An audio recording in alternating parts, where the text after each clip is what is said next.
আমলে আনবো এবং কোরআন এবং হাদিসের আলো দিয়ে জীবনকে সাজাবো ইনশাআল্লাহ।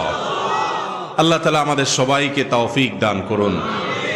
মোহতারাম হাজরিন, চুরি করা, জেনা করা, ডাকাতি করা, মিথ্যা কথা বলা, নামাজ ত্যাগ করা, মাদক সেবন করা, যৌতুক নেওয়া এবং এ জাতীয় যত অপরাধ আছে এসব হলো প্রকাশ্য অপরাধ।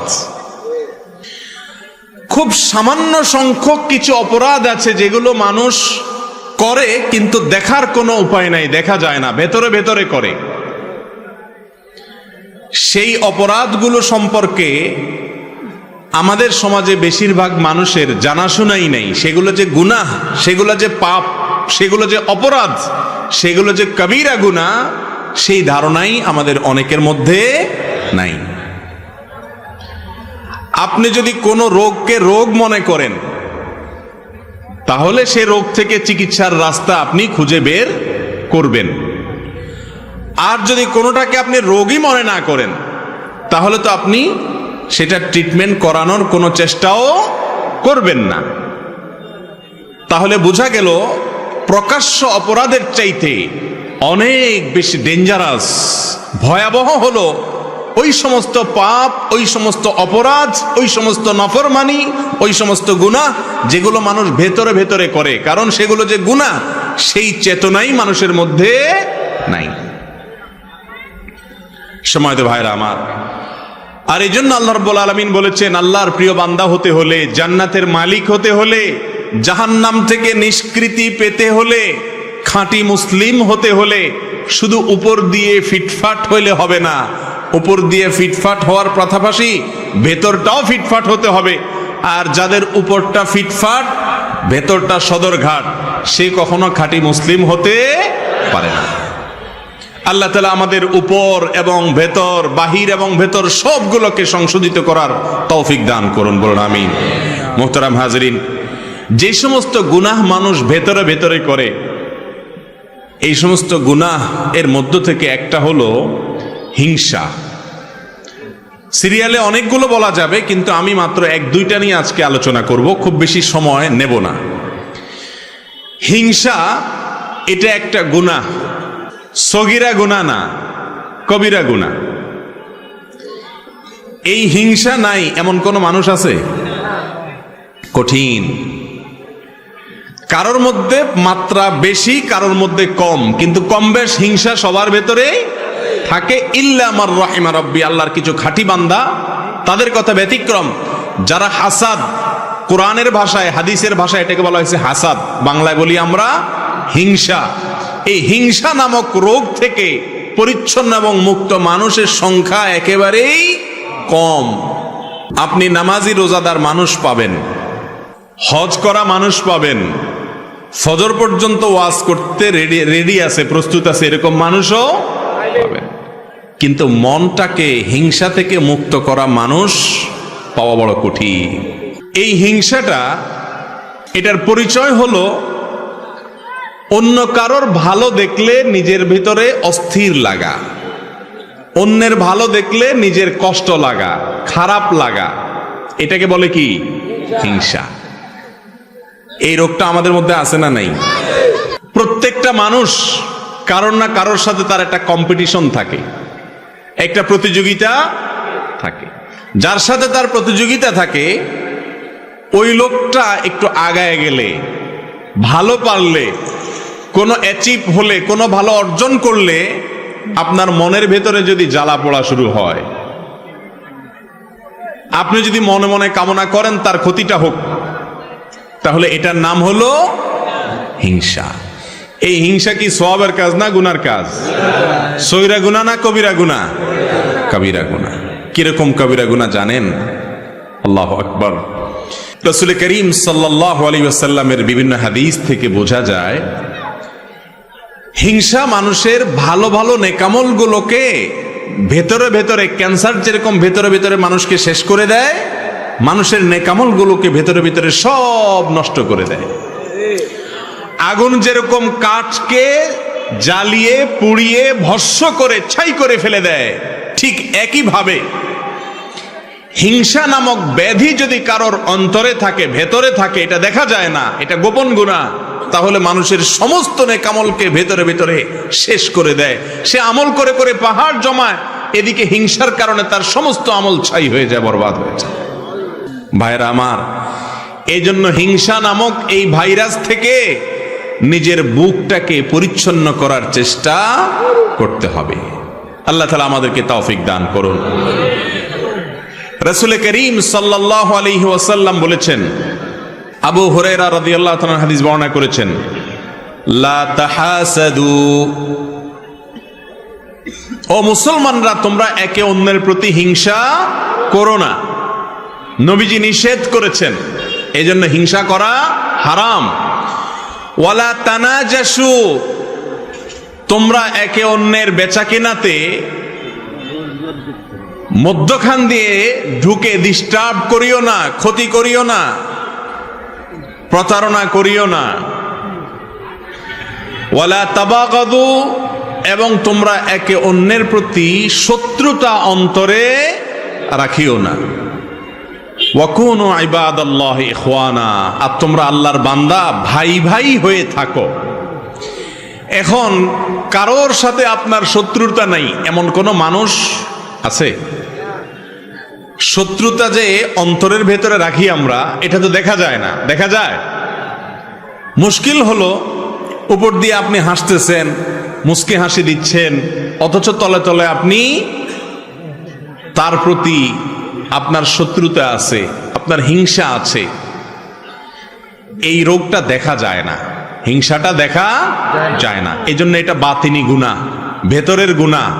ভেতরের গুনাহ অনেক মারাত্মক, অনেক ডেঞ্জারাস। ক্যান্সার ভেতরে হয়, বাহিরে হয় না, এই জন্য সেটা অনেক বেশি ডেঞ্জারাস।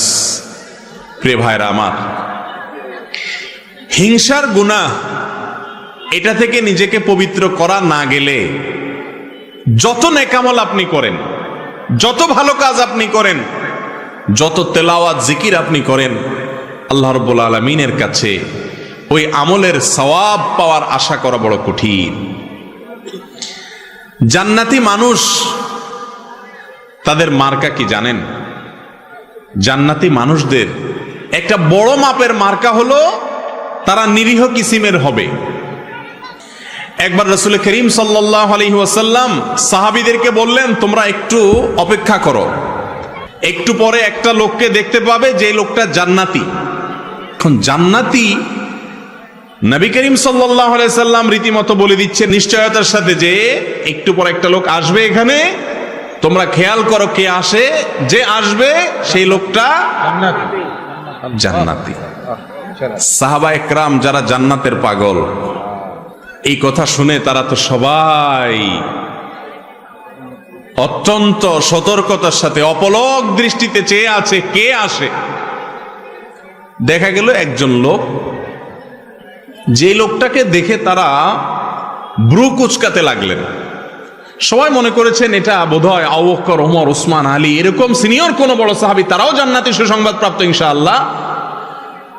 তারা মনে করেছেন এরকম কোন প্রসিদ্ধ সাহাবী হয়তো আসবে, কিন্তু দেখা গেল এমন একজন লোক আসলেন যিনি অখ্যাত, কেউ তাকে তেমন বেশি চিনে না, গুরুত্ব দেয় না।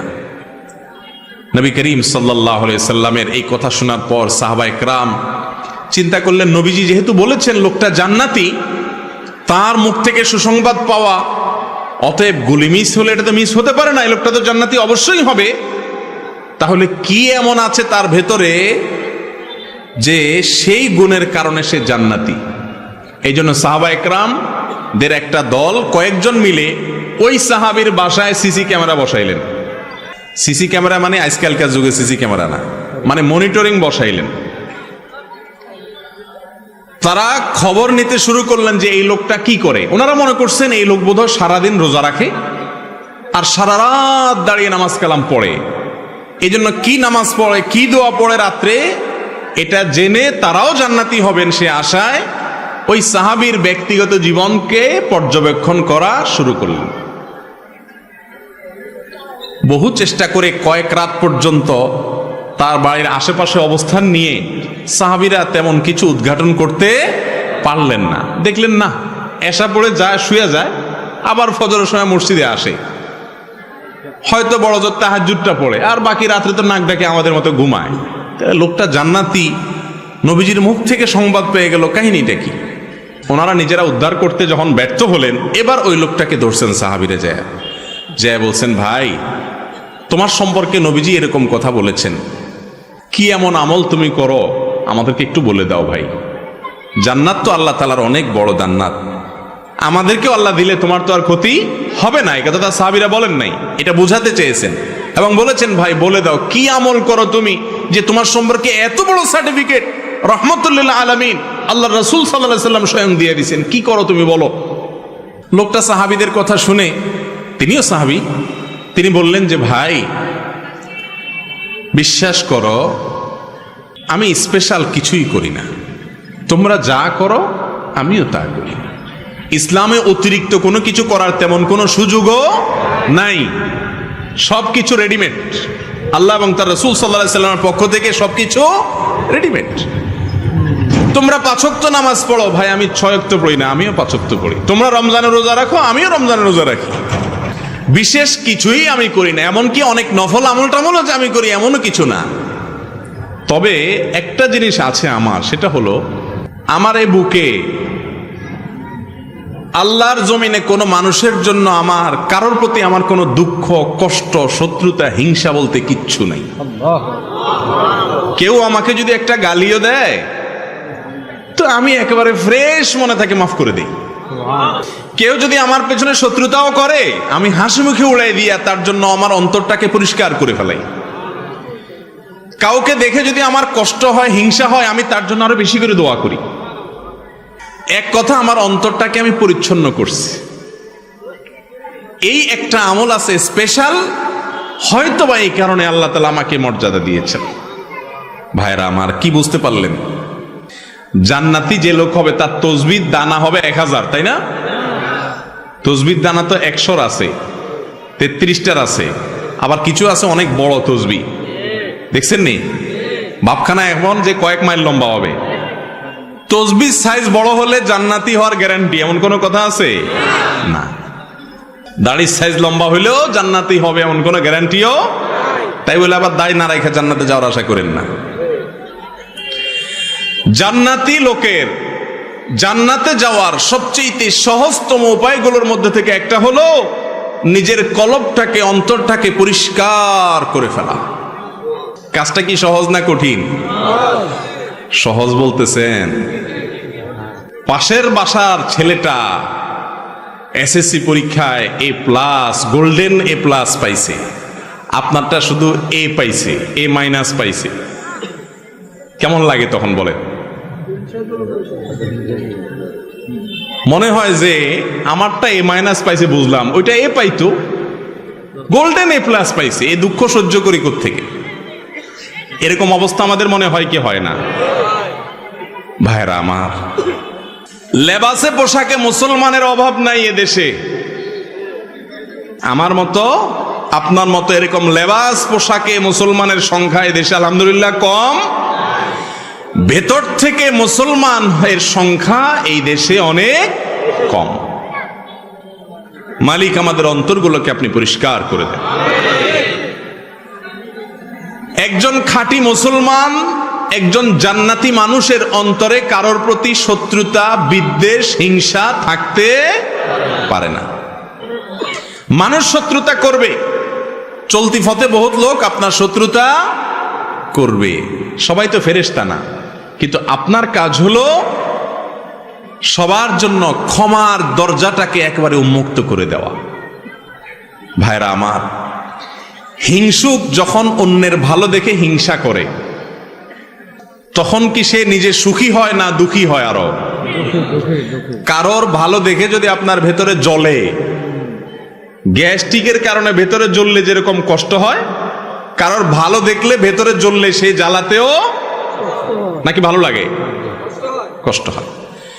ইবলিস আপনার আমার এত জঘন্য শত্রু যে সে সব সময় আমাদের যেটাতে কষ্ট হয় সেদিকে নিয়ে যায়। এখন কথা হলো আমাদের অন্তরে হিংসা আছে কিনা? এটা বুঝবেন কিভাবে? এটা বোঝার একটা ছোট্ট মিটার আছে। মিটার দেব, মিটারটা ফ্রি, কোনো পয়সা কই লাগবে না। মিটারটা সবাই বুঝে নেন। মিটারটা হলো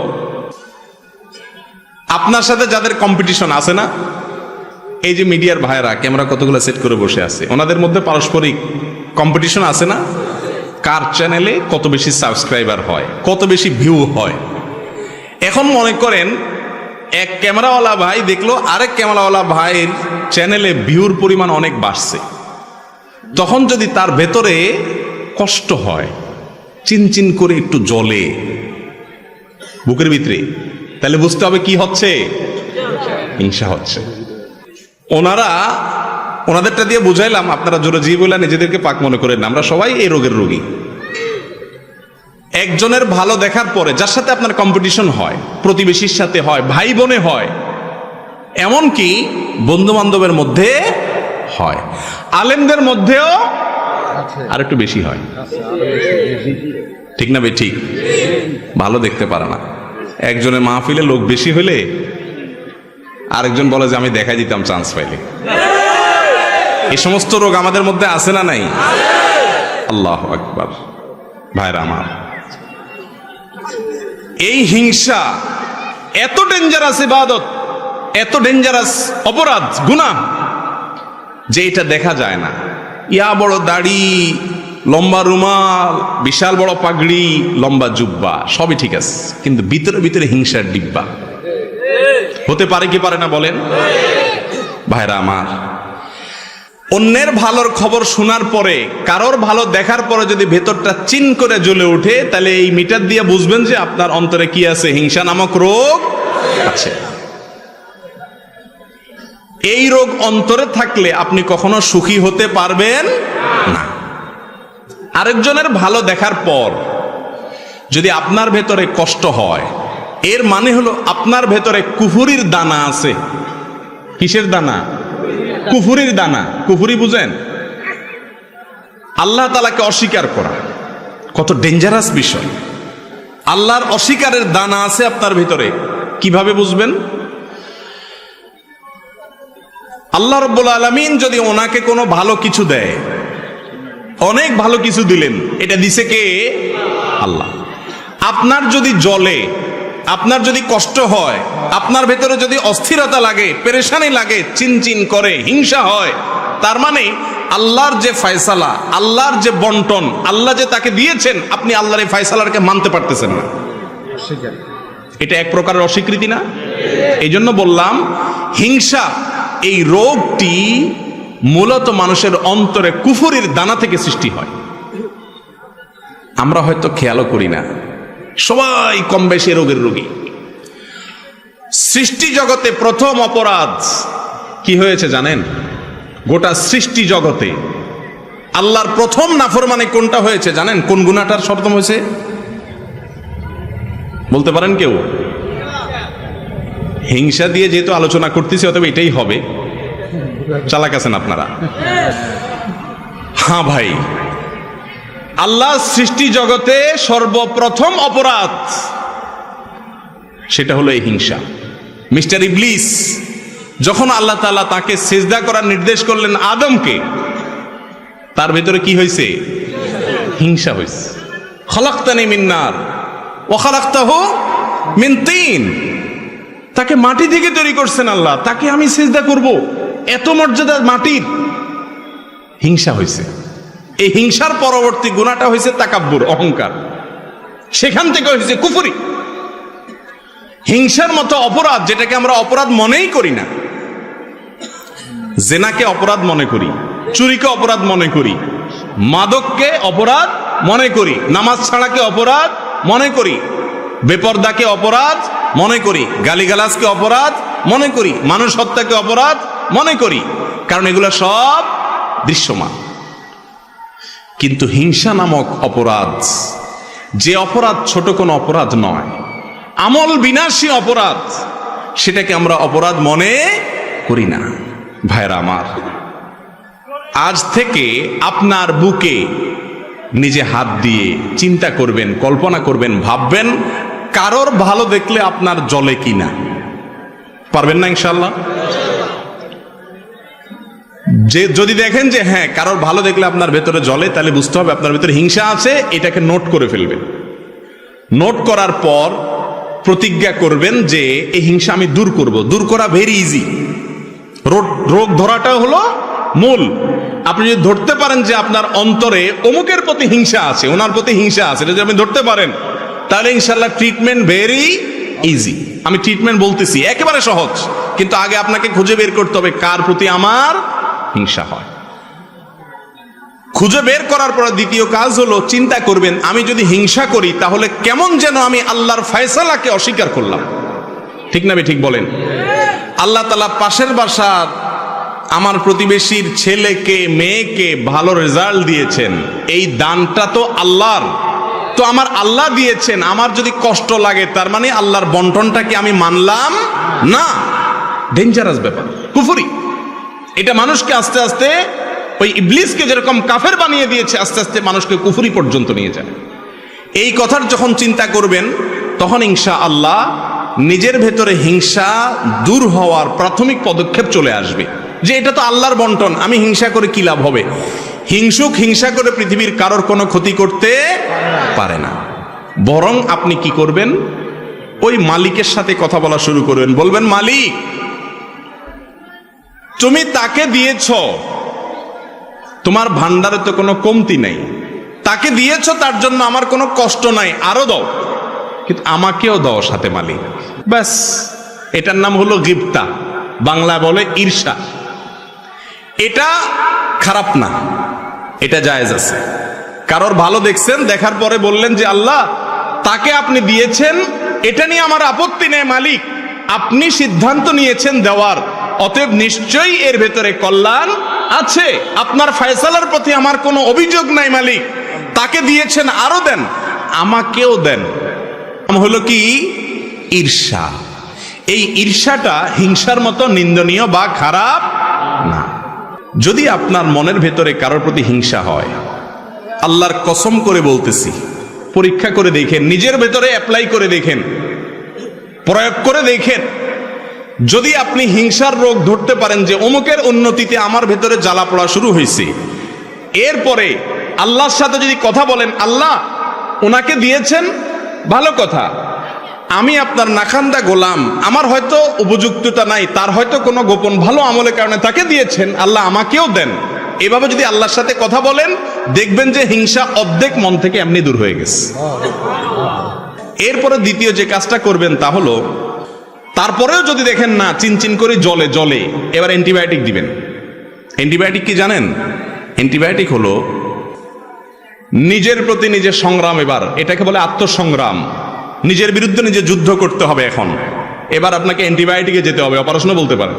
সেটা হলো এবার নিজের নফসকে বলবেন, নফস আমার আল্লাহ তাকে দিয়েছে, তোমার কাছে কষ্ট লাগে, তুমি হিংসুক, ছোট লোক, অতএব এটার শাস্তি হলো তুমি আল্লাহর কাছে মনে না চাইলে হুদামিসা দোয়া করো, এমনি দোয়া করো, আত্মলি বলো, আল্লাহ ওনাকে যা দিয়েছেন আল্লাহ ওনাকে আরো দেন, আরো দেন। আল্লাহ আল্লাহ আপনার শুকর, আপনি তাকে দিয়েছেন, তার ছেলেকে এ প্লাস দিয়েছেন, আল্লাহ আরো দেন। আল্লাহ ওনার ব্যবসায় অল্প দিনে এত লাভ করছে, আল্লাহ ডবল করে দেন। মনে চাবে না, কিন্তু মনের বিরুদ্ধে মুখে আল্লাহর কাছে কি করবেন? এটা বললে আপনার ভেতরকার যে প্রবৃত্তি, আত্মা, নফস, এই নফস রুসওয়া হবে, বেইজ্জত হবে, লাঞ্ছিত হবে, এবং ইনশাআল্লাহ হিংসা থেকে সে আস্তে আস্তে সরে আসবে। শয়তান তখন বলবে, ছেড়ে দে মা, কেন্দে বাসি। কারণ এই লোক উল্টা বরং যার প্রতি হিংসা হয় তার জন্য দোয়া করা ধরছে। তার জন্য যদি দোয়া করা ধরে, শয়তান চিন্তা করবে যে এই লোক তো উল্টা বরং আরো তার অন্তরটাকে প্রশস্ত করতেছে। ইমানদারের মন কখনো সংকীর্ণ হতে পারে না, কিন্তু আজ আমাদের মনগুলা সব ছোট। ঠিক না? ঠিক। মুমিন বড় মনের হতে হবে। কিসের হতে হবে? বড় মনের হতে হবে। আল্লাহ তাআলা আমাদেরকে তৌফিক দান করুন। ভাইরা আমার, হিংসা নামক এই রোগ, এটা থেকে মুক্তির জন্য আমাদের প্রাণপণ লড়াই চালাতে হবে নিজের বিরুদ্ধে। কারণ গুপ্ত ঘাতক হিংসা। এটা কি? গুপ্ত ঘাতক। ধূমপান, এটাকে বলা হয় গুপ্ত ঘাতক। মাদক, গুপ্তঘাতক, তামাক গুপ্তঘাতক, ভেতরে ভেতরে মানুষকে শেষ করে দেয়। ক্যান্সার গুপ্তঘাতক। ঠিক তেমনি ভাবে একজন ইমানদারের জন্য, তার আমলের জন্য, তার ইমানের জন্য গুপ্তঘাতক হলো হাসাদ বা হিংসা। আল্লাহ তাআলা আমাদের সবাইকে, আমাদের অন্তরগুলোকে পরিষ্কার করার তৌফিক নসিব করুন। ভাইরা আমার, কারোর প্রতি যখন হিংসা হবে, আপনি যখন নিজের বিরুদ্ধে সংগ্রাম করে হিংসাটা দূর করতে পারবেন, একটু চেষ্টা করলে দেখবেন যে দূর হয়ে গেছে ইনশাআল্লাহ। দূর হয়ে গেলে দেখবেন আপনার মনের ভিতরে শান্তি আসবে। ওনার উন্নতি দেখলে আর কষ্ট হবে না, তখন কি হবে? শান্তি আসবে। মনে হবে যে আল্লাহ ওনাকে দিছেন, দেখ, আল্লাহ তো অভাব নেই, আমাকেও দেখ। এটা যখন করবেন তখন আল্লাহ তাআলা আপনাকেও ইনশাআল্লাহ দিবেন। আর যদি হিংসা করেন তাহলে ওনাকে আল্লাহ দিছে, আল্লাহ হিংসুককে কোনোদিন দেয় না। আপনাদের সমাজে আপনারা একটু ডানে বামে খেয়াল করে দেখেন, যারা হিংসা করে আল্লাহ রাব্বুল আলামিন হিংসুকদেরকে কখনো দেন না। ওইগুলা জ্বলে পুড়ে খাসিরাত দুনিয়া ওয়াল আখিরা, আমসালা দুইটাই চলে যায়, দুনিয়া আখিরাত দুইটাই বরবাদ হয়ে যায়। হিংসা করে কোনো লাভও হয় না, আর ভেতর ভেতরে জ্বলে জ্বলে আরো শেষ হয়। ঠিক না ঠিক? হিংসা করলে কি মনে শান্তি লাগে? কথা বলেন। কারোর প্রতি হিংসা হলে কি নিজের মনে শান্তি লাগে? মনে অস্থিরতা লাগে না? অতএব কারোর প্রতি হিংসা করবেন না আপনার নিজের স্বার্থে। কার স্বার্থে? কারণ হিংসা ছাড়লে আপনার আরাম হবে, আর হিংসা করলে আপনার ব্যারাম হবে, কষ্ট হবে, দুঃখ বাড়বে, জ্বালা শুরু হবে, হার্ট অ্যাটাকও করতে পারেন। ঠিক না ঠিক? আল্লাহ তাআলা আমাদের সবাইকে অন্তরের এই গুনাহ এবং অপরাধ থেকে বেঁচে থাকার তৌফিক দান করুন। নাম্বার 2, অনিয়ন্ত্রিত ক্রোধ, সীমাহীন রাগ আমাদের মধ্যে আছে না নাই? বদমেজাজি, এগুলোকে আমরা গুনাহ মনে করি না, কিন্তু বরং অনেক সময় এগুলোকে আমরা খুব গর্ব করে বলি। আরে উল্টা পাল্টা দেখলে আমার চান্দি গরম হয়ে যায়, বলে না? ফুটানি মেরা রোগী রোগ ধরতেই পারে নাই, উল্টা বরং রোগ নিয়ে গর্ব করতেছে। এর নাম হলো মূর্খ। বদমেজাজ, হটমেজাজ, কথায় কথায় রাগ নিয়ন্ত্রণের বাইরে চলে যায়, আবার গর্ব করে ফুটানি মেরে বলে কি, আমি উল্টাপাল্টা কিছু দেখলে আমার মাথা ঠিক থাকে না, আমি একদম সহ্য করতে পারি না। এই টাইপের কথা যারা বেশি বলে, এদের দেখে নিজের অপকর্মগুলো খুব ঠান্ডা মাথায় সে সহ্য করে যায়। আরেকজনেরটা দেখলে তার চান্দি কি হয়ে যায়? গরম হয়ে যায়। রোগী, এর নাম হলো কি? রোগী। নামাজ পড়ে, রোজা রাখে, দাড়ি টুপি আছে, জুব্বা পাগড়ি আছে, পাঞ্জাবি আছে, সবকিছু আছে, কিন্তু তার চরিত্র হলো সে বদমেজাজ। এ কখনো ভালো মুসলমান হতে, এটাও একটা রোগ, এটাও একটা রোগ। এই রোগটা ভেতরে থাকে, কিন্তু এটা সিমটম বাহির হয়ে যায়। রাগ হইলে প্রকাশ হয় না, প্রকাশ হয় বাহিরে, কিন্তু রোগের ঠিকানা কোথায়? ভেতরে, অন্তরে, বাতিনি গুনাহ। আল্লাহ রাব্বুল আলামিন কোরআনে কারীমে বলেছেন, ওয়াল কাযিমিনাল গায়যা ওয়াল আফিনা আনিন নাস ওয়াল্লাহু ইউহিব্বুল মুহসিনিন। যারা নিজেদের ক্রোধ, রাগ, গোসাকে যারা হজম করতে পারে, কন্ট্রোল করতে পারে, নিয়ন্ত্রণ করতে পারে, এবং মানুষ ভুল ত্রুটি করলে যেখানে সেখানে চেতে যায় না, রাগ হয়ে যায় না, ক্ষমা করতে জানে মানুষকে। আল্লাহু ইউহিব্বুল মুহসিনিন। আর যারা মানুষের প্রতি অনুগ্রহ করে, আল্লাহ তাআলা তাদেরকে, এই লোকগুলোকে আল্লাহ তাআলা ভালোবাসেন। তাহলে আল্লাহর প্রিয় পাত্র হতে হলে বদমেজাজ ছাড়তে হবে, বদমেজাজ ছাড়তে হবে। আমরা সাধারণত মনে করি যারা খুব রাগী হয় এরা বোধহয় খুব বাহাদুর কিসিমের, তাই না? খুব মারাত্মক, রাগ উঠলে একেবারে লাল হয়ে যায়, সব এলোমেলো করে ফেলা। আমরা মনে করি যে লোকটা বোধহয় বাহাদুর কিসিমের। আপনারা আমাদের প্রিয় নবী সাল্লাল্লাহু আলাইহি সাল্লামের মূল্যায়ন শুনলে হেসে দিবেন, হুবহু উল্টা। সাহাবীরা একবার কোথাও দেখলেন যে দুজন কুস্তি লাগছে, একজন খুব পলোয়ান কিসিমের, সে বারবার তার প্রতিপক্ষকে একেবারে চিৎপটাং করে কাজ করে ফেলে দিচ্ছে, তার সাথে পারে উঠতেছে না কোনোভাবে। তখন সাহাবীরা বলেছে, মাশাআল্লাহ, শাদীদ, খুব শক্তিশালী লোকটা। নবী করিম সাল্লাল্লাহু আলাইহি সাল্লাম তখন সাহাবীদেরকে বলেছেন যে, আরে না, তোমরা এই লোকটাকে খুব শক্তিশালী মনে করছো, আসো আমি দেখাই এর চেয়ে শক্তিশালী লোককে। তখন নবী সাল্লাল্লাহু আলাইহি সাল্লাম বলেছেন, আলা আদুল্লুকুম মান হুয়া আশাদ্দু মিনহু, এই লোকের চাইতে আরো শক্তিশালী মানুষের কথা বলবো না তোমাদেরকে আমি? দেখবা? সাহাবে ইয়া রাসূলুল্লাহ, অবশ্যই দেখান কে সেই লোক যে এর চাইতে বড় ফলবান আছে আমাদের এই মদিনা শহরে, কে সে? তখন নবী করিম সাল্লাল্লাহু আলাইহি সাল্লাম বলেছেন, রজুলুন যালামাহু রাজুলুন, এক ব্যক্তি, তার প্রতি কেউ জুলুম করেছে। রিকশাওয়ালা আপনার গায়ের উপরে রিকশাটা লাগাই দিছে অসতর্ক হয়ে। একজন সাধারণ মানুষ আপনার পাও দিয়া পায়ের উপরে পাড়া দিস, আপনাকে কষ্ট দিছে, জুলুম করছে। আপনি চাইলে কষায়ানি একটা দিয়ে দাঁতগুলা সব ফালে দিতে পারেন, এই ক্ষমতা আপনার আছে। কিন্তু ফাকাজামা গায়জাহ, চান্দি গরম হয়ে গেছে, এরপরেও সে ওই মালিক দেখছেন, সব মালিক সব দেখছেন, সেই কথা মাথায় রেখে ঢোক গিলার মতো করে রাগটাকে গিলে ফেলে দিয়েছে, দিয়ে মুস্কি হেসে দিয়েছে, ওই লোকটাকে মাফ করে দিয়েছে। এই ব্যক্তি সম্পর্কে নবীজি বলেছেন, ফাগালাবাহু ওয়াগালাবা শায়তানা, সে নিজের রাগের উপরে জয়ী হয়ে গেছে। শয়তান চাচ্ছে তাকে এখানে হারায় দিতে, জাহান্নামের দিকে নিতে, সে শয়তানকে হারায় দিছে, হেসে দিছে, রাগকে কন্ট্রোল করতে পারছে। এই লোক হলো আসল বীর, আসল বাহাদুর। ভাইরা আমার, আমাদের দেশে এই টাইপের মানুষ হলে আমরা তারে কি সার্টিফিকেট দিতাম? নবীজি বলছেন সবচেয়ে বড় বীর সে, আমরা হলে বলতাম সবচাইতে বড় বেদা, দেত্রা, ঠিক না? এটাতে একটা আস্তারা বেদলা মানুষ, বোকা শোকা মানুষ, বেকুব নাকি রে? আরে এত বড় একটা জুলুম করলো, কি একটা রিকশাওয়ালা এত বড় একটা অন্যায় করলো, বেটা চায় চায় চলে গেল, এটা পুরুষ নাকি রে? আমরা এরকম না দেখি? দেখেন নবী করিম সাল্লাল্লাহু আলাইহি সাল্লামের দেখার দৃষ্টিভঙ্গি আর আমাদের দৃষ্টিভঙ্গির মধ্যে পার্থক্য কত বেশি, রোগী তো ধরতে পারতেছি না আমরা। ভাইরা আমার, যাত্রার সাথে রাগ জাহির করতে ফেলা, এটা সবাই পারে, এটা পারার জন্য কোনো যোগ্যতার প্রয়োজন, কিন্তু রাগকে কন্ট্রোল করার জন্য যোগ্যতার প্রয়োজন হয়। কন্ট্রোল করা সবাই পারে না। পাতলা পায়খানার বেগ আসছে, ধরে রাখতে পারে না, এ কি সুস্থ না রোগী? কথা বলেন, রোগী। আমরা বলি ডায়রিয়ার রোগী, তাই না? আর বাথরুমের বেগ আসছে, এরপরে অদীর্ঘ সময় ধরে রাখতে পারছে, আমরা বলি সুস্থ মানুষ, ঠিক না বেঠিক? আউট অফ কন্ট্রোল হয়ে গেছে, ডাইরেক্ট হয়ে গেছে, কোনোভাবে ধরে রাখতে পারে না, এটা হলো অসুস্থ ব্যক্তি।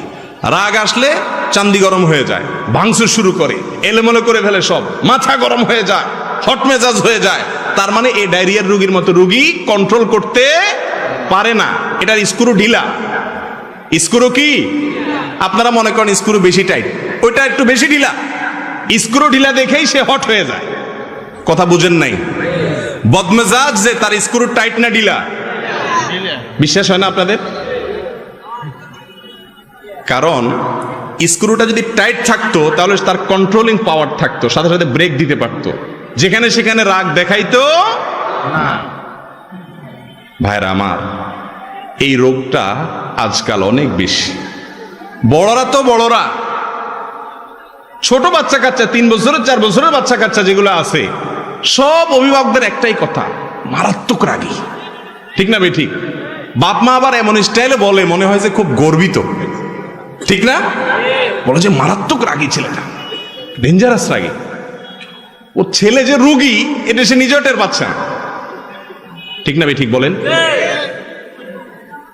ছোট ছোট বাচ্চাদেরকেও দেখবেন, গত 10-20 বছর আগেও, মুরব্বীরা বলতে পারবেন, 10-20 বছর আগেও পোলাপান এত হট মেজাজি ছিল না। এখন আরে বাপরে বাপ, চান্দি চুন্দি সব গরম, ঠিক না বেঠিক?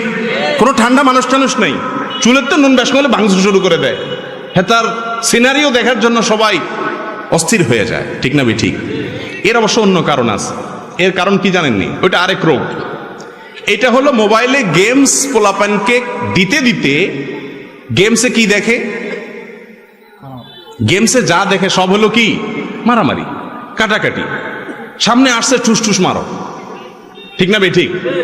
ওই সাপের গেম যেটা খেলান একই কথা, খাই ফেলা, সামনে যারা আছে তারা খাই ফেলা। এই যে গোটা সমাজে হানাহানি, খুনাখুনি, মারামারি, খাই খাই, ধর ধর, মার মার, কেন আসছে?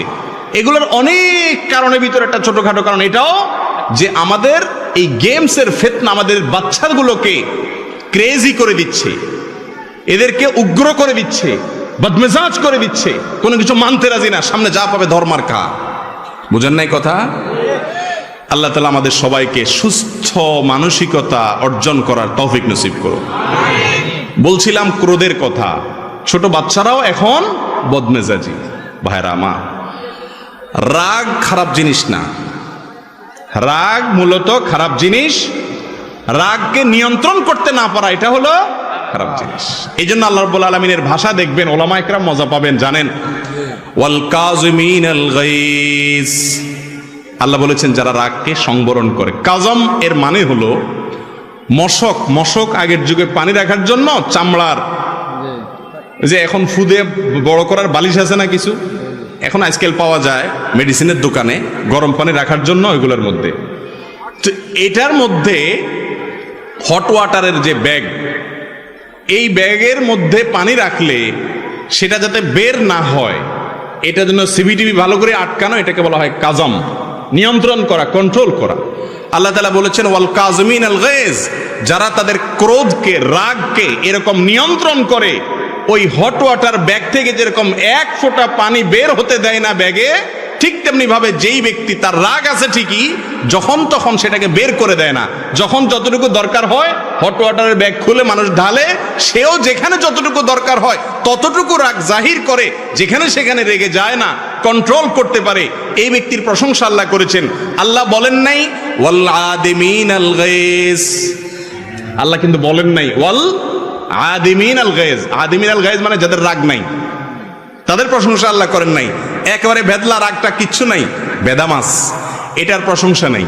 রাগ থাকতে হবে, তবে রাগরে কি করতে হবে? কন্ট্রোল।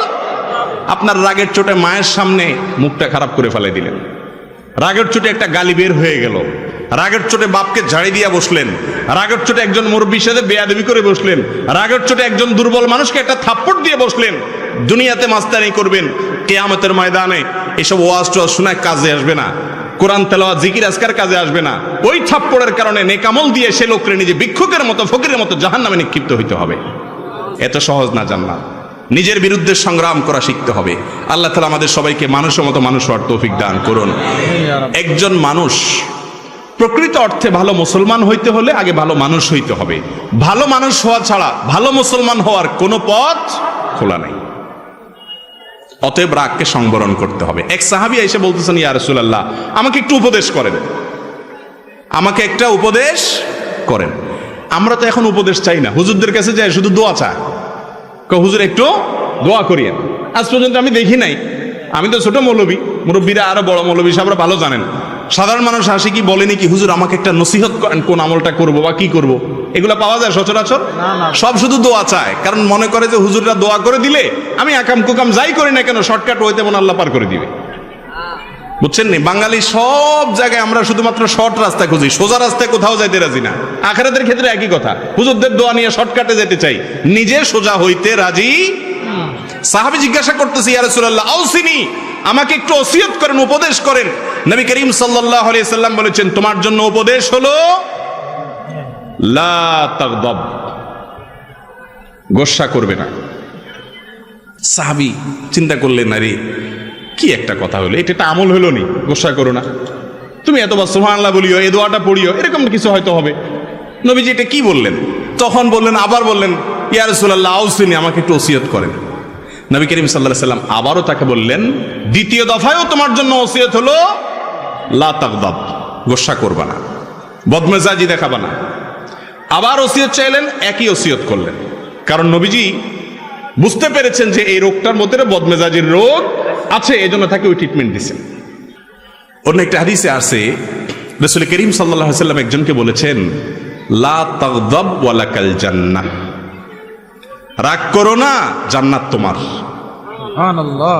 রাগ করো না, জান্নাত তোমার।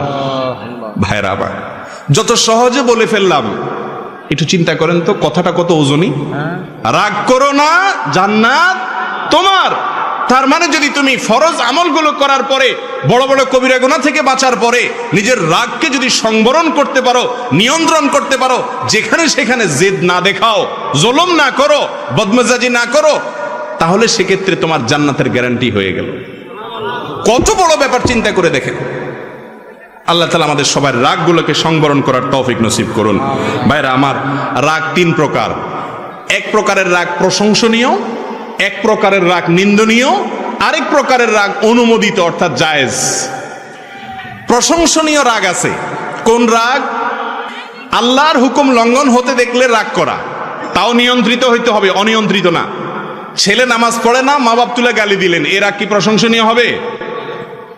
ছেলে নামাজ পড়ে না, চোখ মুখ লাল হয়ে যাবে, রাগান্বিত হয়ে যাবেন, এটা প্রশংসনীয়।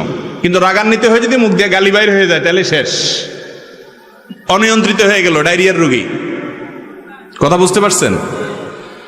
অতএব রাগকে নিয়ন্ত্রণ করার মধ্যে প্রশংসা, রাগ করলে প্রশংসনীয় তখন রাগ হবে যেই রাগ হবে আল্লাহর কোন নির্দেশ লঙ্ঘন হলে।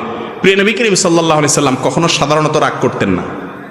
একবার সাহাবা একরাম যে কোনো একটা মামলায় নবী করিম সাল্লাল্লাহু আলাইহি সাল্লাম রায় ঘোষণা করবেন বা করছেন, দণ্ড ঘোষণা করেছেন। যার জন্য দণ্ড ঘোষণা করছেন অন্যরা বুদ্ধি করে সম্ভবত ওসামা ইবনে যায়েদ রাদিয়াল্লাহু তাআলাকে পাঠাইছেন যে তুমি একটু সুপারিশ করো রাসূলের কাছে যায়।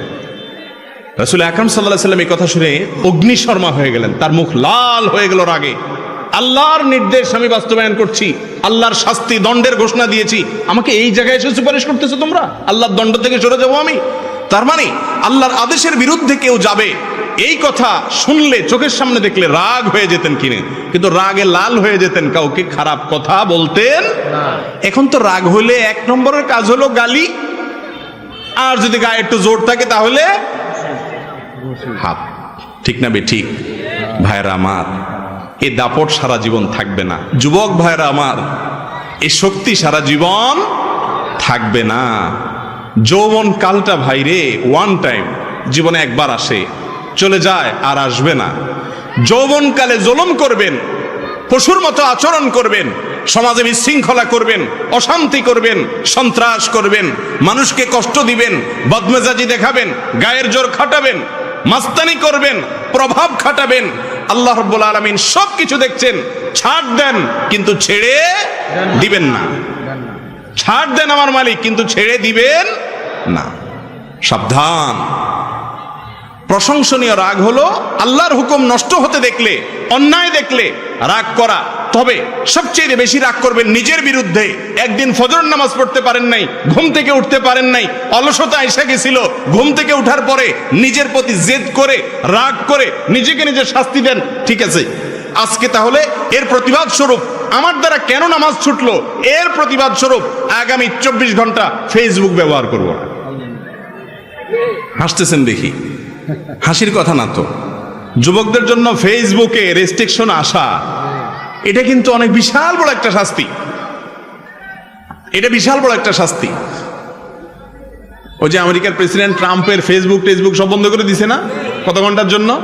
ওই বেটা বুঝতেছে দুনিয়াটা কি। আমাদের এখন যুবক ভাইদের যদি ফেসবুক, টুইটার, ইউটিউব সব বন্ধ করে দেয়, আমার দম বন্ধ হয়ে আসবে, ঠিক না? কথার কথা বললাম। নিজের বিরুদ্ধে আমার দ্বারা করে অন্যায় হয়ে গেছে। একজন মানুষ রিকশাওয়ালার সাথে দুর্ব্যবহার করছেন, আসছেন, যখন মাথাটা ঠান্ডা হয়েছে তখন সাথে সাথে নিজের বিরুদ্ধে নিজে এবার সংগ্রামে নামেন, যুদ্ধে নামেন, খুঁজে বের করেন সেই রিকশাওয়ালাকে, যাদের সামনে থাপ্পড় দিয়েছেন, দুর্ব্যবহার করেছেন, তাদের সামনে যদি রিকশাওয়ালার পাও ধরে মাপ চেয়ে ফেলতে পারেন, ভাইরে কিয়ামতের ময়দানে বেইজ্জত হওয়ার চাইতে, আমল খোয়ানোর চাইতে তোমার কাছে এখনই মাপ চাই, মাফ করে দাও, মাথা গরম হয়ে গেছিল, মাফ করে দাও, এটা যদি করতে পারেন তাহলে আপনি হলেন বীর, আপনি হলেন বাহাদুর। মানুষ আপনাকে বলতে পারে আপনি ভেদা, কিন্তু আল্লাহর খাতায় এটা হলো সবচেয়ে বড় বীরত্বের পরিচয়। আল্লাহ তাআলা আমাদের সবাইকে মানুষ হওয়ার তৌফিক দান করুন। আমরা মানুষ রূপী, চেহারা দেখতে মানুষের মতো, কিন্তু কারোর মধ্যে বাঘের গুণ, থাবা দাও পাইলে চান্স, কারোর মধ্যে সাপের গুণ, ভেতরে ভেতরে দংশন করো, কারোর ভেতরে হিংস্র বিভিন্ন জীবজন্তুর গুণ আমাদের ভিতরে আছে, কারোর ভিতরে কুকুরের মতো লোভের গুণ আছে, এক এক পশুর গুণ নিয়ে চলতেছি, কিন্তু চেহারা সব মানুষের মতো, ঠিক না বে ঠিক? আল্লাহ তাআলা আমাদের ভিতরে মনুষ্যত্ব যেন আছে, এটা ভেতরে আসার জিনিস, সেই তৌফিক আল্লাহ তাআলা আমাদেরকে দান করুন। ভাইরা আমার, তাহলে রাগ প্রশংসনীয় হবে। নিজের বিরুদ্ধে রাগ করেন, অন্যের বিরুদ্ধে রাগ করবেন, নিয়ন্ত্রিত রাগ। যদি আল্লাহর কোনো বিধান লঙ্ঘন হয়, অন্যায় কোনো কিছু দেখেন, অসামাজিক কাজ দেখেন, চান্দি গরম হবে, কিন্তু গরম হয়ে উল্টাপাল্টা কিছু করবেন না, কন্ট্রোলে রাখবেন। এই রাগ ইনশাআল্লাহ প্রশংসনীয়, এর কারণে আল্লাহর কাছে সওয়াব পাবেন। আরেক প্রকারের রাগ আছে নিন্দনীয়। সেটা কোনটা? গোষ্ঠীর জন্য রাগ, দলের জন্য রাগ, ব্যক্তিগত কারণে রাগ, দুনিয়ার কারণে, মোহের কারণে রাগ। আছে না নাই? কথার কথা, আপনার গ্রুপের লোক, বিভিন্ন গ্রুপিং আছে না আমাদের মধ্যে, আপনার গ্রুপের লোক তার উপরে কেউ জুলুম করছে বা কিছু একটা হয়েছে, ভেজাল লাগছে, আপনার চান্দি গরম হয়ে গেছে, হ্যাঁ আমার লোকের বলছে। এই রাগ হলো নিন্দনীয় রাগ, এটা হলো নাজায়েজ রাগ। এটা আল্লাহর জন্য না, এটা নফসের জন্য, প্রবৃত্তির জন্য, দলের জন্য, গ্রুপের জন্য, দুনিয়ার জন্য। এই রাগ নিন্দনীয়। নিন্দনীয় রাগের তালিকার মধ্যে যে রাগ অনিয়ন্ত্রিত, যে রাগে কোনো নিয়ন্ত্রণ নাই, চান্দি গরম হয়ে গেছে, আউট অফ কন্ট্রোল হয়ে গেছে, মাথা ঠান্ডা হওয়ার পরে বুঝলেন হ্যাঁ হ্যাঁ সর্বনাশ, বউরে 1 তালাক 2 তালাক 3 তালাক 4000 তালাক, তোর তালাক তো 14 গোষ্ঠী সহ তালাক দিয়ে দিলেন। মাথা যখন ঠান্ডা হয়ে গেল, মৌলভী সাহেবের কাছে গেছেন, হুজুর ভুল হয়ে গেছে। হুজুর বলছে শেষ তো। এবার বলেন হুজুর কি কোন কোনো রাস্তা নাই? চুগুরা গেরা আমার মসজিদে একদিন এক যুবক আসছে জুমার পরে, ফুটফুটে সুন্দর, তালাক দিয়ে আসছে বউরে। মাসালা জিজ্ঞেস, আমি বললাম শেষ, আর তো সুযোগ নাই। হুজুর কোনো রাস্তা নেই, কোনো রাস্তা নেই। ওই মহিলাকে খুব যদি বেশি ভালোবেসে থাকেন, একটা ভালো ছেলে দেখে, উপযুক্ত পাত্র দেখে বিয়ে দিয়ে দেন, আর আপনি নিজের জন্য চরকায় তেল দেন, আরেকটা বিয়ে করেন। তালাক মারবেন 2টার জায়গায় 3টা।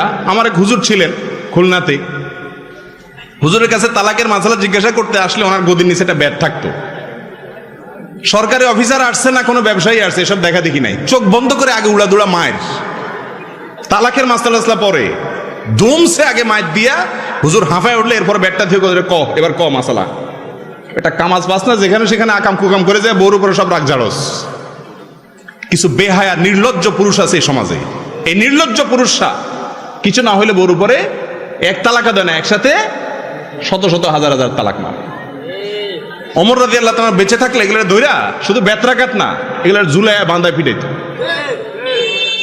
এগুলো সব কিন্তু বদমেজাজ থেকে হয়। কোত্থেকে হয়? রাগ যদি কন্ট্রোল করা শিখে, তাহলে এই সমস্ত আপত্তিকর বা অনভিপ্রেত কিছু ঘটবে না। অতএব রাগরে কন্ট্রোল করবেন তো ইনশাআল্লাহ। জায়েজ রাগ হলো দুনিয়ার কারণে রাগ করলেন, ছেলে একটা জিনিস নষ্ট করে ফেলছে, একজনে কিছু করে উল্টাপাল্টা করে ফেলছে, দেখছেন রাগ করছেন, কিন্তু রাগটা নিয়ন্ত্রণে আছে, সীমা ছাড়াই নাই, মুখ খারাপ করেন নাই, জুলুম করেন নাই, এই রাগটা হলো জায়েজ রাগ।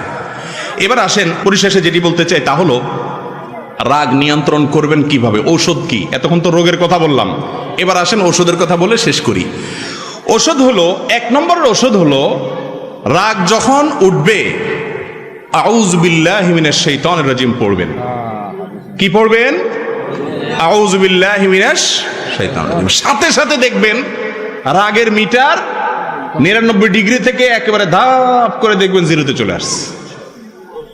এক ব্যক্তি নবী করিম সাল্লাল্লাহু আলাইহি সাল্লামের যুগে খুব জিদ দেখাচ্ছে, উনি দূর থেকে দেখতে পাচ্ছেন চান্দি টান্দি গরম করে ফেলছে, চিল্লাচিল্লি করতেছে, খুব সিন ক্রিয়েট করতেছে, রাগ উঠে গেছে মাথা। নবী করিম সাল্লাল্লাহু আলাইহি সাল্লাম দূর থেকে ওই লোককে শুনায়া শুনায়া বলতেছেন, আমি একটি কালিমা জানি, ইন্নী লা আ'লামু কালিমাতান, আমি একটি বাক্য জানি, যেই বাক্যটা এই লোকটার এখন চান্দি গরম আছে, সে যদি পড়ে তাহলে তার রাগের মিটার ধপ করে নেমে যাবে, সে শান্ত হয়ে যাবে। সে বাক্যটা কি? নবীজি দূর থেকে তাকে শুনায় শুনায় বললেন, আউযু বিল্লাহি মিনাশ শাইতানির রাজিম। অর্থাৎ আল্লাহ আপনার কাছে আমি আশ্রয় চাই শয়তান থেকে, যে শয়তান আমারে খেপায় দিচ্ছে, খোঁচাচ্ছে, আমার বদমেজাজ উঠাই দিছে শয়তান, তার কাছ থেকে মালিক আপনার কাছে পানা চাই। হাদিসে আসছে ওই সাহাবী দূর থেকে শুনছেন, তো উনি শুনে সাথে সাথে পড়ছেন, ওনার রাগও সাথে সাথে ঠান্ডা হয়ে গেছে। নবীজির কৌশল দেখেন, উনি তো ওই লোককে কাছে যায় বলতে পারতো, এই মিয়া বদমেজাজি দেখাইতেছ, শুনো আমল শিখাই দিই, পড়লে থেমে যাবে, আওয়াজ সাথে পড়ো। রাগের মাথা যদি তার সামনে যে এরকম কথা বলতো, এই লোক বেয়াদবি করে বেঈমান হওয়ার ভয় ছিল কি ছিল না? আমরা হলে তো এরকমই করতাম। নবীজির কৌশল দেখেন, যারা দাওয়াতের কাজ করবে, ইসলামের কথা মানুষকে বলবে, তারা অনেক বেশি কৌশল জানতে হবে, সুন্দর উপায়ে বলতে হবে, উপস্থাপনটা ভালোভাবে হইতে হবে। এই জন্য নবী করিম সাল্লাল্লাহু আলাইহি সাল্লাম তাকে শোনায়া দূর থেকে বললেন, আমি একটা বাক্য জানি, এটা বললে রাগ কমে যায়, যাতে করে তার কান পর্যন্ত কথাটাও পৌঁছাইলো আর সে জিদ দেখানোর সুযোগও পেল না। দেখছেন নবীজির হিকমত?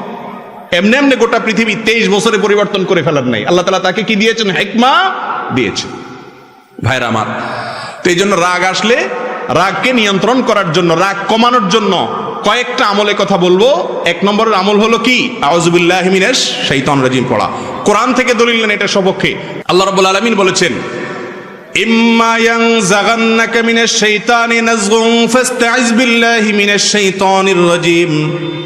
শয়তান যদি তোমাদেরকে খোঁচা দেয়, রাগটা শয়তান থেকে আসে, তখন তোমরা আউযু বিল্লাহি মিনাশ শাইতানির রাজিম পাঠ করবা।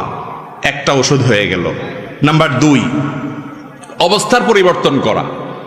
দাঁড়ানো অবস্থায় যদি রাগ আসে, হাদিসে আসছে কি করে যান? বসে যান। বসা অবস্থা রাগ আসছে, শুয়ে যান। খেয়াল করে দেখেন, দাঁড়ানো অবস্থায় রাগ আসলে যদি ওই রাগী লোকটাকে ধরে টরে একটু কোন রকম 3-4 জন মিলে বসাই দিতে পারেন, দেখবেন চান্দি অর্ধেক ঠান্ডা হয়ে গেছে। আর যদি সুন্দর করে ক্যাচ করে শোয়াই দিতে পারেন, তো দেখবেন পুরাই শেষ। আবার সাবধানে থাকেন, বেশি জোরাজোরি করতে গেলে মারধর খেতে পারেন। পরে আমার দোষ দিয়ে না যে আপনার আমল অনুযায়ী করতে গিয়ে উল্টা মার খেয়েছি। তবে এটা যারটা সে করার নিয়ম, আরেকজন না। খুব রাগ উঠছে, বুঝতেই পারতেছেন যে এখন একটা অঘটন ঘটে যাবে, সাথে সাথে অবস্থার পরিবর্তন করেন, বসে যান অথবা বসা থাকলে শুয়ে যান। 2টা আমল গেল। 3 নম্বর আমল হলো যথাসম্ভব রাগ যেন কন্ট্রোলের বাইরে না যায়, সেজন্য ঝগড়া অ্যাভয়েড করা। ঝগড়া, আমাদের বাঙালি জাতির মধ্যে কিছু পছন্দনীয় কাজ আছে, কিছু কুকাজ আছে, যেগুলোর প্রতি আমাদের অনেক বেশি দুর্বলতা, আমরা অনেক বেশি ভালোবাসি বাঙালি। সেটার ভিতরে একটা হলো ঝগড়া, অযথা আজাইরা ঝগড়া। 2 জনের ঝগড়া লাগছে, ওখানে 3য় জনের ঝগড়া লাগে। বাসে উঠছে, 2 সিট আলা ঝগড়া লাগছে, ওখানে দেখবেন আরো 4 জন আজাইরা লেগে গেছে। ঠিক না ভাই? ঠিক। এই ঝগড়া থেকে যতটা দূরে রাখতে পারবেন, তত বেশি আপনার রাগ কন্ট্রোল করা যাবে। একটা হাদিস শুনেন, নবী করিম সাল্লাল্লাহু আলাইহি সাল্লাম বলেছেন, আনা যাঈমুন বিবাইতিন ফি ওয়াসতিল জান্নাতি লিমান তারাকাল মিরা ওয়া ইন কানা মুহিক্কান। যে ব্যক্তি হকের উপরে আছে, সে জানে আমি সত্যের উপরে আছি, ওই লোকটা আমার প্রতি জুলুম করতেছে, তারপরেও কথা যেন না বাড়ে, পরিস্থিতি যাতে অবনতি না হয়, সেজন্য সে মুখে কুলুপ দিয়ে নিজেকে কন্ট্রোল করে বসায় রাখলো। ঠিক আছে ভাই, তোরটাই ঠিক আছে, মেনে নিল। ঝগড়া অ্যাভয়েড করলো, মামলায় গেল না, ভেজালে গেল না। এই ব্যক্তি সম্পর্কে নবীজি বলেছেন, এই ধৈর্য ধারণ করার কারণে আল্লাহ রাব্বুল আলামিন তার জন্য জান্নাতের মাঝখানে, নবী করিম সাল্লাল্লাহু আলাইহি সাল্লাম বলেছেন, আমি আল্লাহর কাছ থেকে তার জন্য জান্নাতের সেন্টার পয়েন্টে একটি প্রাসাদের দায়িত্ব নিলাম। সুবহানাল্লাহ। তাহলে জান্নাতের গ্যারান্টি তো হলো জান্নাতের একেবারে সেন্টার পয়েন্টে মাঝখানে একটা প্রাসাদের দায়িত্ব নিলেন আল্লাহর পক্ষ থেকে স্বয়ং নবী করিম সাল্লাল্লাহু আলাইহি সাল্লাম। এখন আমাদের সমাজে যদি মামলা 2-4টা করতে পারে, উল্টে ফেলাতে পারে রাগের চোটে, তাহলে বলে বাপের বেটা। ঠিক না? ওইটা আসলে মায়ের বেটা। বাপের বেটা কোনটা? বাপের বেটা যে সবকিছু করতে পারে, তারপরেও তাকায়া মাটির দিকে চেয়ে চলে আসছে আল্লাহর জন্য। এ হলো আসল বাপের বেটা, আসল বীর পুরুষ। তাহলে রাগকে নিয়ন্ত্রণ করার জন্য ঝগড়া অ্যাভয়েড করা, এটাকে অ্যাভয়েড করা, যথাসম্ভব ঝগড়া এড়িয়ে চলা, গন্ডগোল এড়িয়ে চলা। ঠিক আছে বাবা, নিজের ন্যায়ের উপরে থাকিও, ছেড়ে দেওয়া, এই ছাড় দেওয়ার মানসিকতা যদি থাকে, এই ব্যক্তি হলো আসল মুসলমান, ভালো মুসলমান। আমি আজকে যে কথাগুলো বলতেছি, এগুলো শুকনা কথা, ভালো লাগার কথা না। সুবহানাল্লাহ আলহামদুলিল্লাহ ফজিলত বলতেছি না, কারণ সুবহানাল্লাহ আলহামদুলিল্লাহ বলা এটা অনেক সহজ। কিন্তু কারোর সাথে ঝগড়া লাগছে, বাবা তোরটাই ঠিক আছে, আমি গেলাম, থাক, মাপ চাই, নিজে সাইড কেটে চলে যাওয়া, এটা কিন্তু সুবহানাল্লাহ বলার মতো সহজ কাজ না। কোরআন খতম করা সোজা, এই কাজটা অনেক কঠিন। আল্লাহ আমাদের তৌফিক দান করুন। 4 নম্বর আমল হলো ওযু করা। 4 নম্বর আমল কি রে ভাই? ওযু করা। নবী করিম সাল্লাল্লাহু আলাইহি সাল্লাম বলেছেন, ইন্নামাল গাযাবু মিনান নারি ওয়াশ শাইতান। রাগ এটা আগুন থেকে আসে। রাগ উঠলে দেখবেন শরীর গরম হয়ে যায়, হট হয়ে যায় না? বেশি রাগ উঠলে দেখবেন যে শরীরে হাত দিলে মনে হয় যে টেম্পারেচার অনেক বেশি, মনে হয় জ্বর আসছে। আসলে জ্বর আসে নাই, এটা আগুন থেকে আসে শরীরের মধ্যে। নবী করিম সাল্লাল্লাহু আলাইহি সাল্লাম বলেছেন, মানুষের ভিতরে জেদ, রাগ, এটা আগুন থেকে আসে, শয়তান থেকে আসে। আর আগুন এবং শয়তানকে নেভানোর জন্য পানি ব্যবহার করতে হয়, অর্থাৎ অজু করতে হয়। যত রাগ আসুক না কেন কষ্ট মষ্ট করে যদি একটু অজু করে ফেলেন, দেখবেন ইনশাআল্লাহ রাগে পানি ঢেলে গেছে। কথা কি বুঝাতে পারছি? 4 নম্বর আমল হলো অজু করা। 5 নম্বর আমল হলো রাগ নিয়ন্ত্রণ করলে ওই যে জান্নাতের গ্যারান্টি আছে, নবী করিম সাল্লাল্লাহু আলাইহি সাল্লামের ওসিয়ত আছে, আল্লাহ তাআলা ভালোবাসেন বলেছেন, সেগুলো চিন্তা করবেন। এবং একটা ঘটনা ওই যে আয়াত বলেছে সেই প্রেক্ষিতে আমাদের জানা দরকার, সেটা হলো আলী ইবনুল হুসাইন রাদিয়াল্লাহু তাআলা আনহু। আলী রাদিয়াল্লাহু তাআলা ছিল হুসাইন, ওনার ছেলে নাম রাখছে কি বাপের নামে আলী। আলী ইবনুল হুসাইন রাদিয়াল্লাহু তাআলা আনহু তার একজন কাজের লোক ছিল, সে পানি ঢেলে দিচ্ছিল, উনি অজু করতেছেন। তো ভারী কোনো বদনা ছিল, কাঁসা টাসার বদনা, অনেক দূর থেকে দিচ্ছে, হঠাৎ করে এটা হাত থেকে ধপ করে ছুটে গেছে, ছুটে ওনার হাতে পড়ছে, খুব ব্যথা পাইছে। এখন মালিকের হাতে ব্যথা লাগছে, কাজের লোকটা খুব ভয় পেয়ে গেছে, কৃতদাস ছিল, ভয় পেয়ে গেছে, ভয় পাইয়া ওনার দিকে তাকাইছে। এখন হযরত আলী উনি তার দিকে তাকাইছেন, হয়তো একটু শাসন করবেন বা বলবেন একটু খেয়াল করো, এত বেদিশা কেন, পড়লো কেন, একটু মনোযোগ দাও না কেন। এর আগের যুগের কৃতদাস দাসীরা, কাজের লোকরা অনেক কোরআন হাদিস জানতো, সাথে সাথে আয়াত পড়ে শোনাইতেছে, ওয়াল কাযিমিনাল গায়জ। আল্লাহর প্রিয় মানুষদের প্রশংসা করতে গিয়ে আল্লাহ বলেছেন যারা রাগকে নিয়ন্ত্রণ করে। এই কথা শোনার সঙ্গে আলী রাদিয়াল্লাহু তাআলা আনহু সাথে সাথে লজ্জা পেয়ে গেছেন। আরে তাই তো, রাগকে নিয়ন্ত্রণ করলে আল্লাহ ভালোবাসেন, সাথে সাথে উনি মাথা নিচু করে ফেললেন, অর্থাৎ বাপ মাফ করে দিলেন, এ রাগ নিয়ন্ত্রণ করে ফেললেন। এরপরে বাদী পরের আয়াতের পরের অংশ বলছেন ওয়াল আফিনা আনিন নাস, শুধু রাগ নিয়ন্ত্রণ করলে হবে না, উপর দিয়ে কিছু বললেন না, ভিতরে তো জিদ আছে, মাফও করতে হবে। ওয়াল আফিনা আনিন নাস, মানুষকে যে মাফ করে, সঙ্গে সঙ্গে তিনি বললেন যাও কদ আফাউতু আনকি, তোমাকে মাফও করে দিলাম। বাদী এবার আয়াতের শেষ অংশ পড়তেছে আল্লাহু ইউহিব্বুল মুহসিনিন, শুধু মাফ করলে হবে না, বরং উল্টা আরো ইহসান করতে হবে, অনুগ্রহ করতে হবে, তবে আল্লাহ ভালোবাসবে। সাথে সাথে উনি বললেন যাও অনুগ্রহ করে তুমি কৃতদাসী, তোমাকে আমি মুক্ত করে দিলাম। সুবহানাল্লাহ। সুবহানাল্লাহ জোর খুব বেশি এই জন্য হয় নাই যে আপনারা এটার মর্ম বুঝতেছেন না। এই যুগে একটা মার্সিডিজ গাড়ি আল্লাহর রাস্তায় দান করা, 5 কোটি টাকা দামের একটা মার্সিডিজ গাড়ি আল্লাহর রাস্তায়, নিজের গাড়িটা কাউকে কথায় কথায় দিয়ে দেওয়া, এটা যেরকম মনে করেন সে যুগে একজন কৃতদাস দাসী মুক্ত করা, সেরকম সর্বোচ্চ সম্পদগুলোর মধ্যে একটা ছিল দাস দাস, এত দামের ছিল, স্বাধীন করে দিয়েছে, মুক্ত করে বিনা পয়সা। আমরা হলে বলতাম তুমি কাঁসার বালতি ফালাইয়া বদনা ফালাইয়া আমার হাতে ব্যথা দিছ, আমি যখন এখন তোমার সাইজ করব বুঝতে পারছো, এখন তুমি আমারে আয়াত শুনাইতে আসছো, ওয়াজ করতে আইছো না? আমরা হলে এই কথা বলতাম না? দেখেন ওনারা এতটা আখিরাতের জন্য পাগল ছিলেন, আল্লাহর কালাম শুনেছেন, আল্লাহর নির্দেশ শুনেছেন, কে বলেছে, কি জন্য বলেছে, এসব দেখা দেখি নেই, সাথে সাথে আমান্না সাল্লামনা সামিআনা ওয়া আতানা, শুনলাম আর সাথে সাথে আনুগত্য করলাম, সারেন্ডার করলাম, মানলাম, আল্লাহ বলেছেন আর কোনো কথা নাই, এর নাম হলো মুসলমান। আর আমরা কয় নম্বরের মুসলমান ভাইরা আমার? এই জন্য রাগকে নিয়ন্ত্রণ করার জন্য কি সওয়াব আছে সেগুলো চিন্তা করতে হবে, এটা হলো 5 নম্বরের করণীয়, তাহলে ইনশাআল্লাহ রাগ নিয়ন্ত্রণ করতে পারবেন। 6 নম্বর হলো রাগের পরিণতি সম্পর্কে চিন্তা করবেন। রাগের পরিণতি, রাগের ক্ষতিকর দিক কি, রাগ করলে কি কি ক্ষতি হয়। একটা কথা বাংলায় বিভিন্ন জায়গায় লেখা থাকে, কথাটাকে স্বর্ণের অক্ষরে লেখা দরকার, সেটা হলো রেগে গেলেন তো হেরে গেলেন। দেখছেন না আপনারা বিভিন্ন জায়গায়? এই কথার মতো বাস্তব কথা আর নাই। জীবনে যতবার বেইজ্জত হয়েছেন চিন্তা করে দেখেন, বদমেজাজির কারণে বেইজ্জত হয়েছেন, শ্বশুরবাড়িতে যায় বদমেজাজি দেখাইছেন, পরে সারা জীবন শরম পাইছেন, ঠিক না বেঠিক? অজাগায় কুজাগায় গরম হয়েছেন, রাগ হয়ে গেছেন, পরে শরম লাগে সেই জায়গা দিয়ে যাইতে, ঠিক না বেঠিক? রাগ এমন একটা জিনিস, শয়তান আপনারে চেতায় দিল তো হারায় দিল, শেষ।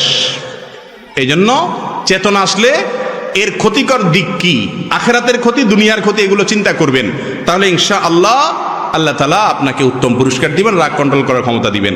সর্বশেষ হাদিস বলে শেষ করব। রাসূল করিম সাল্লাল্লাহু আলাইহি সাল্লাম বলেছেন, কিয়ামতের দিন আল্লাহ তাআলা কিয়ামতের ময়দানে সব মানুষের সামনে ডাকবেন, এক শ্রেণীর লোককে ডাকবেন, কে? যারা দুনিয়াতে জিদ দেখাইতে পারত কিন্তু দেখাই নাই, হজম করছে, ইউদআ কাযিমাল গায়জি আলা রুউসিল খালাইক ইয়াউমাল কিয়ামাহ আও কামা ক্বালা আলাইহিস সালাতু ওয়াস সালাম। কিয়ামতের দিন সমস্ত মানুষের সামনে রাগ নিয়ন্ত্রণকারী মানুষদেরকে ডাকা হবে। যারা নিজেদের রাগকে বিভিন্ন সময় নিয়ন্ত্রণ করতে পারছো, বীরত্ব দেখাইতে পারছো, আসো। আল্লাহ তাআলা নিজের হাতে তাদেরকে বিশেষভাবে পুরস্কৃত করবেন। আল্লাহ উঠাবেন, সবার সামনে দেখাবেন, প্রদর্শন করাবেন, এই সেই লোক দুনিয়াতে জিদ দেখাইতে পারতো, দেখাই নাই, তার প্রশংসা হবে। আল্লাহ তাআলা আমাকে, আপনাকে, আমাদের সবাইকে আমাদের রাগগুলোকে সংবরণ করার, কন্ট্রোল করার, নিয়ন্ত্রণ করার তৌফিক দান করুন। ছোট বাচ্চারা যদি রাগ করে, এই আমলগুলো তো তাদেরকে বলতে পারবেন না, তাহলে কি করবেন? একটা পলিসি, একটা আমল শিখেন, রুকিয়া, একটা ঝাড়ফুঁক শিখেন। পানি, খাবার যাই দিবেন বদমেজাজ বাচ্চাদেরকে আউযু বিল্লাহি মিনাশ শাইতানির রাজিম 7 বার পড়ে ফু দিবেন, দিয়ে খাওয়াইবেন, পারলে ছিটাবেন, ইনশাআল্লাহ দেখবেন ওর বদমেজাজি আস্তে আস্তে কমবে। এছাড়া আরো কিছু পলিসি আছে। রাগ হলে সাথে সাথে তার কাঙ্ক্ষিত জিনিসটা দিয়ে দেন, এটা ভুল। কোনো বাচ্চা সে যখন দেখে চেতলেই তো পাওয়া যায়, তখন তার চেতনটা নিয়মিত হইতে থাকে। তাকে বুঝতে দিতে হবে যে চান্দু, চেতলেই সব সময় তোমাকে দেওয়া হবে না, ঠান্ডা হও, মাপ চাও, লাইনে আসো, তারপরে পাবা। এভাবে এক্সারসাইজ করলে আস্তে আস্তে ইনশাআল্লাহ রাগ সংবরণ সেও করবে। আল্লাহ রাব্বুল আলামিন আমাদেরকে, আমাদের পরিবারকে, আমাদের সমাজকে শান্তিপূর্ণ সমাজ হিসেবে গড়ে তোলার তৌফিক দান করুন। আমরা যেন ভেতরকার অপরাধ, পাপ, বাতিনি গুনাহ এগুলো একটা একটা করে ছেড়ে আমাদের ভেতরটাকে পরিষ্কার করে খাঁটি মুসলমান যেন হতে পারে, সেই তৌফিক দান করুন। ভেতরের গুনাহের সিরিয়াল অনেক বেশি, 2টা গুনাহের কথা শুধু আজকে বললাম। আল্লাহ তাআলা তৌফিক দিলে অন্য কোনো সময় অন্য গুনাহগুলো নিয়ে কথা বলবো। হাদা ওয়া উসাল্লি ওয়া উসাল্লিমু আলা নবিয়িনা মুহাম্মদ ওয়া জাযাকুমুল্লাহু খায়রা।